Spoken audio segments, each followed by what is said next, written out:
ಇದನ್ನ ಸಂಸದೆ ಸುಮಲತಾ ಅವರು ಹೇಗೆ ನೋಡ್ತಾರೆ?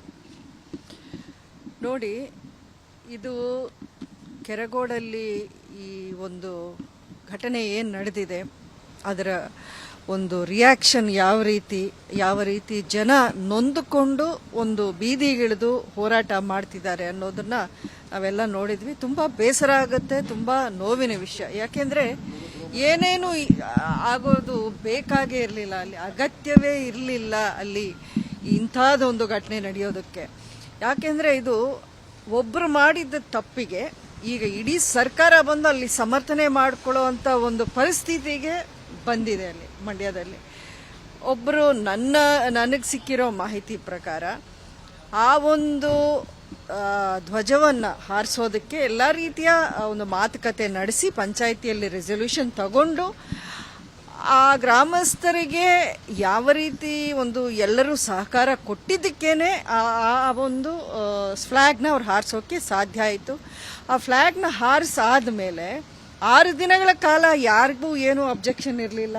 ಯಾರೂ ಬಂದು ಯಾವ ಅಧಿಕಾರಿನೂ ಬಂದಿಲ್ಲ, ಇನ್ಯಾರೂ ಅಲ್ಲಿ ಪ್ರೊಟೆಸ್ಟ್ ಮಾಡಿಲ್ಲ, ಅಥವಾ ಬೇರೆಯವ್ರಿಗೆ ಅದನ್ನು ನೋವು ಆಗಿದೆಯಾ ಅಥವಾ ಇನ್ನೇನಾದರೂ ಗಲಭೆ ಗೊಂದಲ ಆಯಿತಾ, ಏನೇನೂ ಆಗಿಲ್ಲ.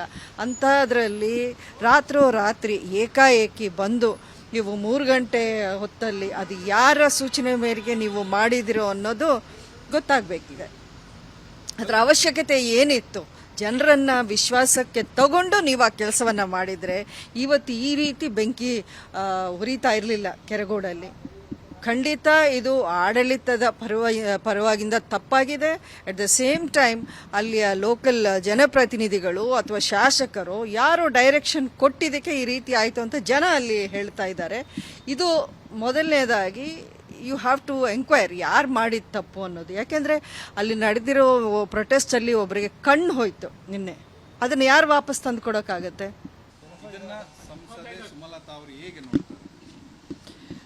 ನೋಡಿ, ಇದು ಕೆರಗೋಡಲ್ಲಿ ಈ ಒಂದು ಘಟನೆ ಏನು ನಡೆದಿದೆ ಅದರ ಒಂದು ರಿಯಾಕ್ಷನ್ ಯಾವ ರೀತಿ ಜನ ನೊಂದುಕೊಂಡು ಒಂದು ಬೀದಿಗಿಳಿದು ಹೋರಾಟ ಮಾಡ್ತಿದ್ದಾರೆ ಅನ್ನೋದನ್ನ ನಾವೆಲ್ಲ ನೋಡಿದ್ವಿ. ತುಂಬ ಬೇಸರ ಆಗುತ್ತೆ, ತುಂಬ ನೋವಿನ ವಿಷಯ. ಯಾಕೆಂದರೆ ಏನೇನು ಆಗೋದು ಬೇಕಾಗೇ ಇರಲಿಲ್ಲ, ಅಲ್ಲಿ ಅಗತ್ಯವೇ ಇರಲಿಲ್ಲ ಅಲ್ಲಿ ಇಂಥದ್ದೊಂದು ಘಟನೆ ನಡೆಯೋದಕ್ಕೆ. ಯಾಕೆಂದರೆ ಇದು ಒಬ್ಬರು ಮಾಡಿದ್ದ ತಪ್ಪಿಗೆ ಈಗ ಇಡೀ ಸರ್ಕಾರ ಬಂದು ಅಲ್ಲಿ ಸಮರ್ಥನೆ ಮಾಡ್ಕೊಳ್ಳೋ ಅಂಥ ಒಂದು ಪರಿಸ್ಥಿತಿಗೆ ಬಂದಿದೆ ಅಲ್ಲಿ ಮಂಡ್ಯದಲ್ಲಿ. ಒಬ್ಬರು ನನಗೆ ಸಿಕ್ಕಿರೋ ಮಾಹಿತಿ ಪ್ರಕಾರ ಆ ಒಂದು ಧ್ವಜವನ್ನು ಹಾರಿಸೋದಕ್ಕೆ ಎಲ್ಲ ರೀತಿಯ ಒಂದು ಮಾತುಕತೆ ನಡೆಸಿ ಪಂಚಾಯಿತಿಯಲ್ಲಿ ರೆಸೊಲ್ಯೂಷನ್ ತಗೊಂಡು ಆ ಗ್ರಾಮಸ್ಥರಿಗೆ ಯಾವ ರೀತಿ ಒಂದು ಎಲ್ಲರೂ ಸಹಕಾರ ಕೊಟ್ಟಿದ್ದಕ್ಕೇನೆ ಆ ಒಂದು ಫ್ಲ್ಯಾಗ್ನ ಅವ್ರು ಹಾರಿಸೋಕ್ಕೆ ಸಾಧ್ಯ ಆಯಿತು. ಆ ಫ್ಲ್ಯಾಗ್ನ ಹಾರಿಸಾದ್ಮೇಲೆ 6 ದಿನಗಳ ಕಾಲ ಯಾರಿಗೂ ಏನೂ ಅಬ್ಜೆಕ್ಷನ್ ಇರಲಿಲ್ಲ. ಯಾರೂ ಬಂದು ಯಾವ ಅಧಿಕಾರಿನೂ ಬಂದಿಲ್ಲ, ಇನ್ಯಾರೂ ಅಲ್ಲಿ ಪ್ರೊಟೆಸ್ಟ್ ಮಾಡಿಲ್ಲ, ಅಥವಾ ಬೇರೆಯವ್ರಿಗೆ ಅದನ್ನು ನೋವು ಆಗಿದೆಯಾ ಅಥವಾ ಇನ್ನೇನಾದರೂ ಗಲಭೆ ಗೊಂದಲ ಆಯಿತಾ, ಏನೇನೂ ಆಗಿಲ್ಲ.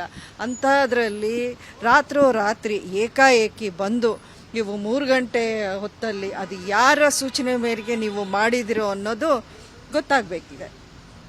ಅದರ ಅವಶ್ಯಕತೆ ಏನಿತ್ತು? ಜನರನ್ನ ವಿಶ್ವಾಸಕ್ಕೆ ತಗೊಂಡು ನೀವು ಆ ಕೆಲಸವನ್ನ ಮಾಡಿದರೆ ಇವತ್ತು ಈ ರೀತಿ ಬೆಂಕಿ ಉರಿತಾ ಇರಲಿಲ್ಲ ಕೆರಗೋಡಲ್ಲಿ. ಖಂಡಿತ ಇದು ಆಡಳಿತದ ಪರವಾಗಿಂದ ತಪ್ಪಾಗಿದೆ. ಅಟ್ ದ ಸೇಮ್ ಟೈಮ್ ಅಲ್ಲಿಯ ಲೋಕಲ್ ಜನಪ್ರತಿನಿಧಿಗಳು ಅಥವಾ ಶಾಸಕರು ಯಾರು ಡೈರೆಕ್ಷನ್ ಕೊಟ್ಟಿದ್ದಕ್ಕೆ ಈ ರೀತಿ ಆಯಿತು ಅಂತ ಜನ ಅಲ್ಲಿ ಹೇಳ್ತಾ ಇದ್ದಾರೆ.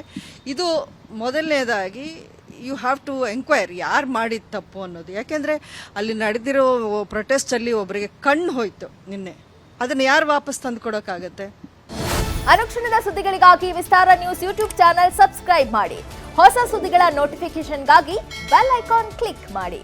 ಲೇಟೆಸ್ಟ್ ಅಪ್ಡೇಟ್ಸ್ಗಾಗಿ www.vistaranews.com ವೆಬ್ಸೈಟ್ಗೆ ವಿಸಿಟ್ ಮಾಡಿ. ಅಂಗೈಯಲ್ಲೇ ಜಗತ್ತಿನ ಸುದ್ದಿ ತಿಳಿಯಲು ವಿಸ್ತಾರ ನ್ಯೂಸ್ ಕನ್ನಡ ಆಪ್ ಡೌನ್ಲೋಡ್ ಮಾಡಿ.